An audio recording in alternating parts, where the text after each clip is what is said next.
Hey guys, Chris from the Ultimate Recycler. Welcome back to the channel. It's Monday marathon time again, where we go through stuff from the charity shop. And if you want to know the full story, look at some other videos. I won't explain it every time. I buy things to flip though, and this week I purchased an Anzac tin. It's a very modern tin. In fact, it's probably got a use-by date of recently, 2014, so it's back a bit. These things are quite collectible, and some of them can bring pretty good money. You only have to do an eBay search for completed items to see how these tins go. This one's a fairly common one, but it was only $1, so I should have no troubles getting at least 5 for it, might even go 10. I purchased a vintage aluminium griddle plate for cooking a steak or something. I don't believe it's such a good thing to cook on aluminium, but these things, if nothing else, are collectible, but I know campers sometimes still use them. The Bakelite type handle's got a little crack in it, but it's quite solid, and I only paid $2 for that. I think I'll get 10 for that. And it's pretty easy pickings this week. I found some pretty cool vintage timber bookends. They're really nice old timber. I'm not sure if they're actually mulga wood or something like that, but they're in good condition. They've got the flathead screws. They could even date back to the 50s or so. They were $4 the pair. I'll probably go about $15 for those. So that's what I bought to try and make a bit of a profit this week. The rest of the stuff, not that much of it, so it shouldn't be much of a long video this week. And we'll basically see if we can save it from ending up at the transfer station as e-waste, which it would have done if I hadn't picked it up. Let's go through it. Okay, so it shouldn't be much of a marathon this week because there's not a lot of stuff. This one says it's an ice cream maker. It's in the original box, has the books, and it looks to be in quite good condition. It's quite heavy actually. And quite often these things are purchased and only used a few times. They're probably a bit of a novelty. I don't know, some people might use them all the time. This one actually looks like it's hardly had any use at all.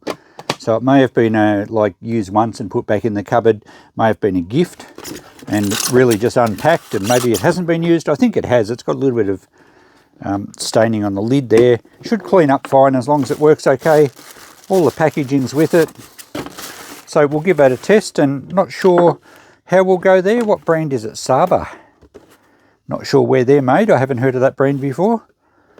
I don't know if it is available through a supermarket store like Aldi or something. Don't know, but we'll check that out.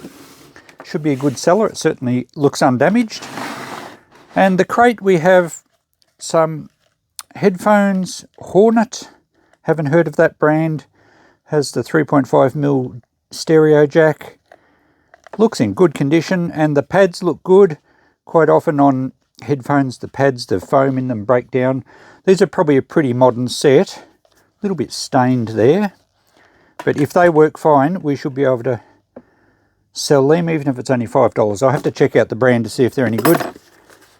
This is marked iHome. I don't know what this is. It's what is it?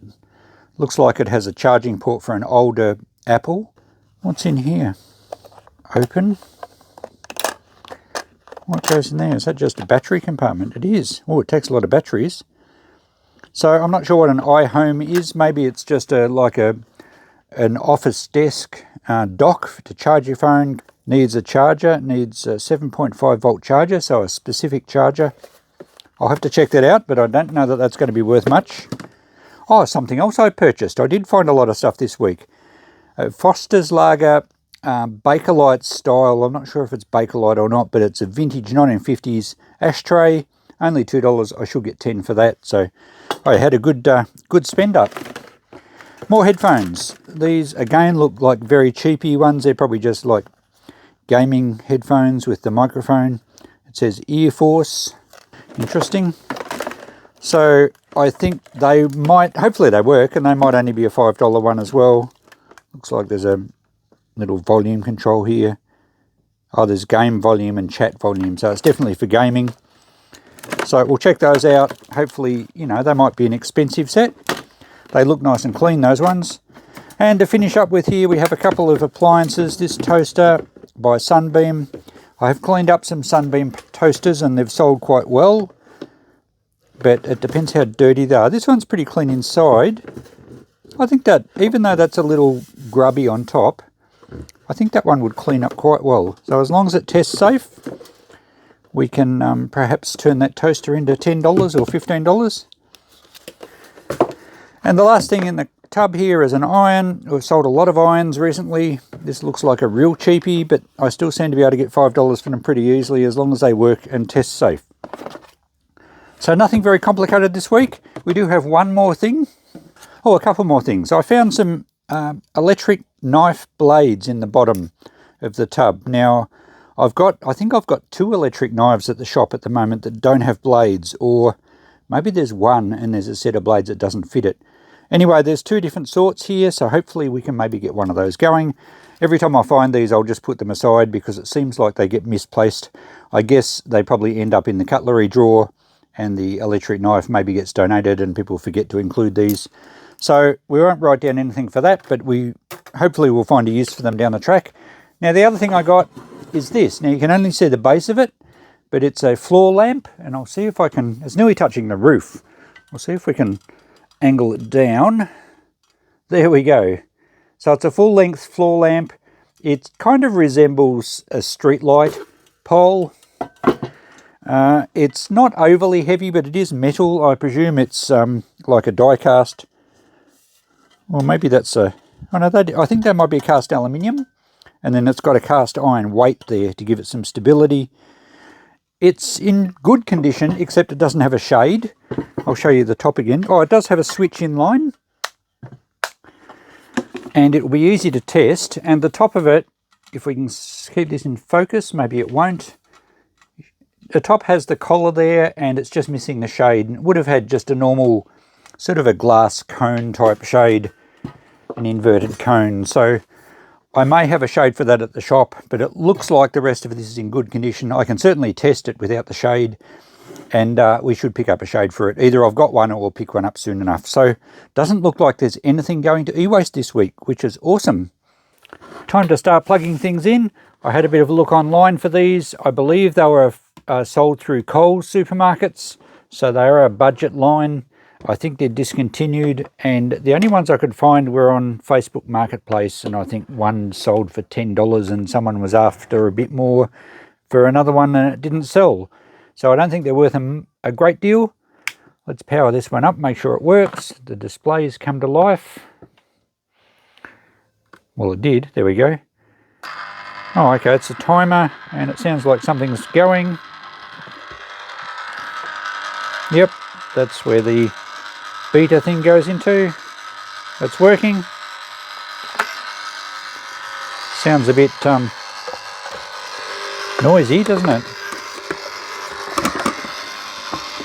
Probably should put it together before we turn it on, but that's working okay. It's certainly loud.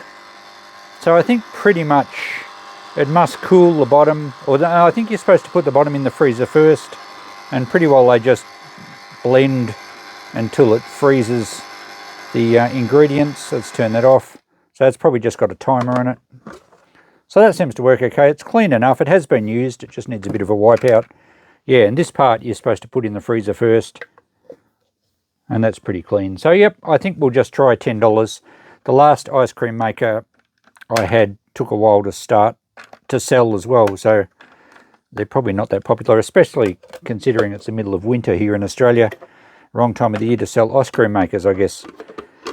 Okay, I just need to clean that up. We have the box, we have the book. We'll just get $10 for that. I checked out both these headsets. This one's got a plug for a microphone, but I didn't have the microphone for it. And it's just got a straight plug in. And I plugged it in my laptop and it plays perfectly fine, both channels. I checked out the brand and I saw a few online similar. They weren't getting very much. I think they're only a cheap brand. We'll just try $10 on those. And same for this one. Even though it looks near new, it has the microphone. I could test the input, as in the sound, but I didn't actually test the microphone. Interestingly, it plugs into USB, and it must have some sort of little amplifier set up in here, because I plugged that into my output from my tuner, where it normally goes into my amplifier, and it amplified the signal quite loud into these. So it works fine. A little more complicated than your normal headset. I might go $15 on that. I did see a few online for 20 to 30 secondhand. Some were selling, some weren't. This does look pretty much as new, so we'll try for 15 on that. Okay, the iron, let's plug that in.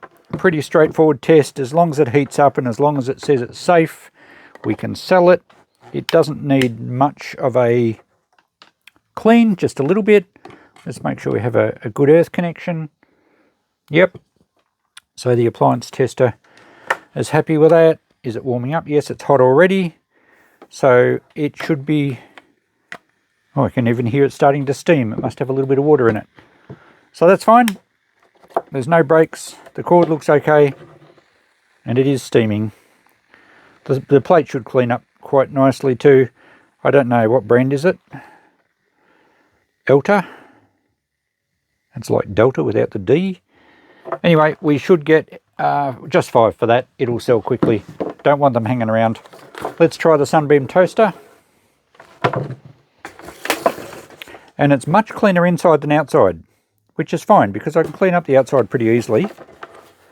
Just have a crumb tray. Here we go. And even that's not too bad. May have had a mouse in it. No, I don't think so. I think they're just black crumbs or burnt crumbs. Looks like it's actually probably been in storage for quite a while. So let's hope it works. We'll plug it into the appliance tester and we'll give it an earth test as well. That's all good. Let's see if all the elements work. The lights come on. Yep, all those elements are heating up fine. Alright, so just to clean up, depending how well it cleans up, I don't know that we're going to get rid of these scuffs on the side, I'm not sure. But if it cleans up very well, I might put 15 to 20 on it, being a Sunbeam. If it still has a little bit of staining and looks a bit secondhand, we might just go 10. So that's a cleaning job. Now this little iHome thing, I checked it out. I actually put some batteries in it to see if it works. It's got a little click-up display here. And it does work, but really all it is an alarm clock and a dock for an iPod, I think. That's the speaker in the lid. The lid's quite heavy, but it's not a radio. It probably just plays tunes through your iPod. It's obviously a bit dated, I think. I don't think iPods have those connections anymore. And I don't have a power pack for it. But at least I've proved it worked. I might have a power pack at the shop, but at best it's only going to be $5. I found a few online. They just weren't selling. They're obviously an older model. I'm not going to give batteries in with it because the batteries are nearly worth as much as what I'm going to get for it. But it does work. It is one of the straps on the corner here is broken. Oh, it's gone under the battery compartment. And it's a little awkward to sit on the bench. The lid keeps wanting to fall down, so I don't know what's supposed to hold the lid up. But anyway, it probably was quite an expensive item in its time, but I think it's fairly old. And if I can find a 7.5 volt power pack for it, I'll put it in. We'll try and get $5 for it, but that's really all. I get $5 for the power pack. So there we go. Not much value, but if we can rehome it as a clock, and if someone's got an iPad, well, I don't like my chances of selling it, but we'll give it a go. I'll take my batteries out though. So that's all we have to test other than the lamp. Let's put a globe in the lamp. Okay, I've got it sitting on the floor and angled towards the camera, and if I can just reach the foot switch, there we go. Works perfectly fine. So there's no damage to this one, we just need a shade for it. And I think we'd probably get about, oh, we might just get 20 bucks for it. I'm not going to hang out for top dollar. I don't know what these things sold for. I think they were relatively cheap. We'll go 20 bucks if I find a shade for it. Just before we go to the deck today, I've cleaned up the Sunbeam toaster and it came out pretty good. So I couldn't get rid of the marks on the stainless steel. There's some rubs and there's some aging marks. The plastic came up really well. The top cleaned up pretty good. You can see a few marks there. So it's definitely a second-hand toaster. I think I'll go $15 on it. And if you're wondering how I clean them up, the plastic and any just general dirty spots, I just use a cleaner. Now this isn't simple green glass cleaner. It's whatever similar type cleaners I find, and I just tip them into my favourite squirty bottle. So when it's empty, I'll just top it up with maybe Windex or any other general purpose cleaner. So it's probably a bit of a combination. Doesn't really matter. I like to finish the plastic generally with an Armor All. It gives it a really nice gloss, and it stops fingerprints. It seems to be a little slippery, and you don't get sort of messy looking fingerprints over it. And as far as the stainless steel, well, the top I usually use a metal polish because it's the only way to get the burnt toast pieces off. So I just use an auto-sol metal polish. It brings it up quite well. You can see a few scuffs and things, but it's certainly presentable. And that's it. So yeah, just a bit of elbow grease, a bit of a spit and polish without the spit. And there we go. We have a presentable toaster that's tested safe. It's a Sunbeam, so you know, it should sell fairly quickly. And right, time to go and have a look on the deck and see what we got this week all laid out. And here we have this week's collection out on the deck. You can see how tall that floor lamp is there. So not a lot of stuff, but good value this week. And importantly, nothing is going to e-waste, and there's actually no rubbish. We've got a bit of stuff to flip. So we have $2, $4, $6, and $4, $8, $9 spent. We should get about 45 back. Couple of spare sets of electric knife blades, and all this electrical ready to sell. And the notepad for this week looks like this: $75 potential return from the electrical items, $45 back from our $9 spent on the items purchased to flip, for a possible total of $120. Last week's, we've sold a couple of items, and both of these from, well, the Blu-ray DVD player was the lady that wanted one. I let her know and she gratefully came in to pick it up. The stick vacuum I sold via someone seeing it on Facebook. The other items I hadn't even got in the shop. We had a busy weekend in the shop and I just didn't even get them in. So that's great. The week before, nothing's happened. Oh, that was just the items we bought to flip. They're still there. And the electrical from that week, you can see there's not a lot left. We might have to drop the price on the steamer and the sterilizer there. But yeah, and those two, the breast pump and the energy monitor, were incomplete anyway. And the Atari joystick, I didn't actually get into the shop. Now, a few of you mentioned, it's in the shop now, a few of you mentioned that it was basically just a plug and play thing and you can play games on your TV just by plugging it in and putting some batteries in it. I tried that, it works perfectly. So I think that will sell pretty quickly. Back to episode 31, they were the items we've purchased to flip. I have sold the vase, and most of the electrical has gone. There's really not much left. I'll have to drop the price on the coffee bod machine, perhaps the AV sender. I don't know if too many people would actually want that at any price. We'll drop it down to $5 when I get in the shop on the weekend. The hair cooler had the different plug on it, remember? And quite a few of you pointed out that it was a European plug with the two round pins. One of the halogen lamps is gone, and pretty much everything else. And we've even sold a few chargers and cords out of that tin, so just about everything gone there. Part 30 sees just a lamp that's been moved into the shop and a couple of other little bits and pieces. I'll probably drop the price on the winch controller, but that's pretty much ready to be ruled off. And the TIAC one, the radio cassette CD that I did a couple of repair videos on, that has sold at $40. So even though we put a fair bit of time into it just to make an extra $20, the fact is we fixed it. I got a couple of videos out of it, and someone's very happy because it's the exact same one they had when they were a kid, and they were most happy to find another model to take home with them to relive a bit of nostalgia, I guess.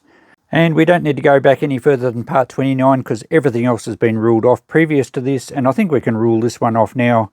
The coffee filter machine is the only thing left, so that's down to $5. And the Sanyo boombox, I think I was going to do a project on that. I better dig that out. But anyway, things are moving nicely. So it's definitely been a shorter Monday marathon than the previous few weeks, and that's fine because I've got a lot to do this week. I hope you've enjoyed this episode again. We'll catch you next week for another Monday marathon episode, and of course all my other videos that I sprinkle in amongst them. So thanks for watching. We'll catch you next time. Bye for now.